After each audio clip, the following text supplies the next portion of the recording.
Volunteers lift up buckets of rubble into a dump truck Tuesday as rescue efforts on a collapsed building continue during the night in the Piedad Narvarte neighborhood of Mexico City. Rebecca Blackwell, AP. Mexico City residents worked through the night into the early hours of the morning Wednesday, digging through immense piles of pancake rubble that had once been high-rise buildings searching for survivors of a devastating earthquake that killed more than 200 people across central Mexico, more than half in the capital. They worked in the dark and often with their bare hands, with power out across 40% of the city of 20 million and rescue and medical services stretched to their limit. Volunteers, medics and Marines worked side by side to clear away the chunks of concrete in the dusty air. Everywhere in the city, they formed lines to pass along containers filled with rubble and dump them into waiting trucks. Cries of silence punctuated the work as people listened in hope for the sounds of survivors under the wreckage. At least 44 buildings collapsed or partly collapsed in Mexico City alone, according to Mayor Miguel Ángel Mancera.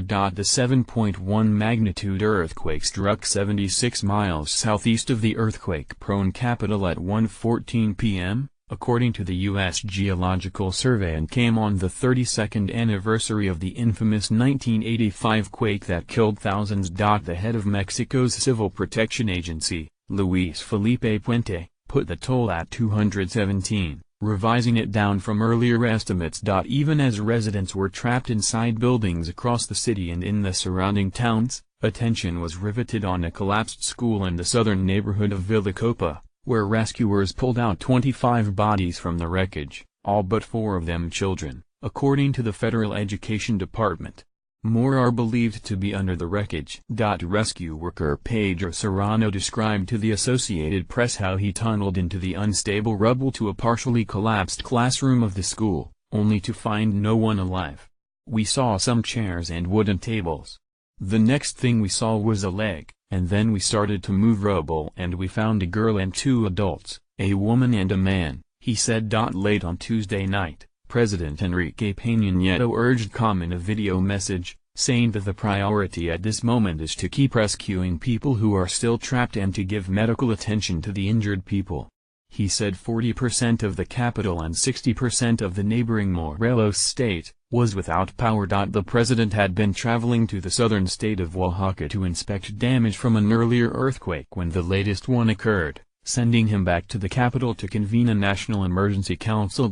2 weeks an even larger quake took place off the Pacific coast and shook the south of the country, killing nearly 100 people. Scientists said the same large-scale tectonic mechanism caused both events. The larger North American plate is forcing the edge of the Cocos plate to sink. This collision generated both quakes. But it was unlikely that the quake earlier this month caused Tuesday's disaster. Mexico is particularly vulnerable to earthquakes. The country is in a region where a number of tectonic plates butt up against one another, with huge amounts of energy waiting to be unleashed. Mexico City is partially built on old lake sediment, which is much softer than rock. The seismic waves can be amplified traveling through the sediment, Blakeman said, making the damage worse than in areas on more solid ground. He said aftershocks were possible, too.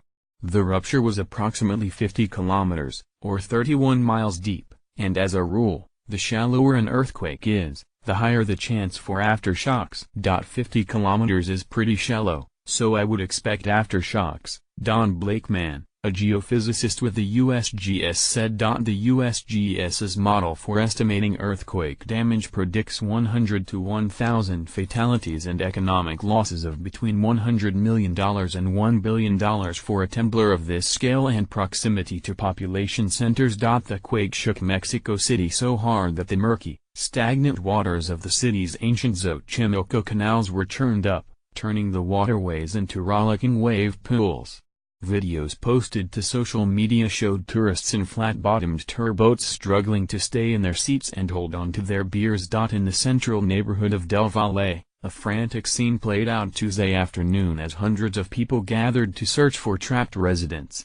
At least 2 multi-story apartment buildings fell, and residents said dozens of people could have been inside. At the Clínica Gabriel Mancera in Mexico City, More than a dozen hospital beds had been set up on the patio outside as a triage center on Tuesday afternoon. Leticia Gonzalez, a 45-year-old maid in a nearby apartment building, said she tried to race out of the building but concrete crashed down as she fled. Her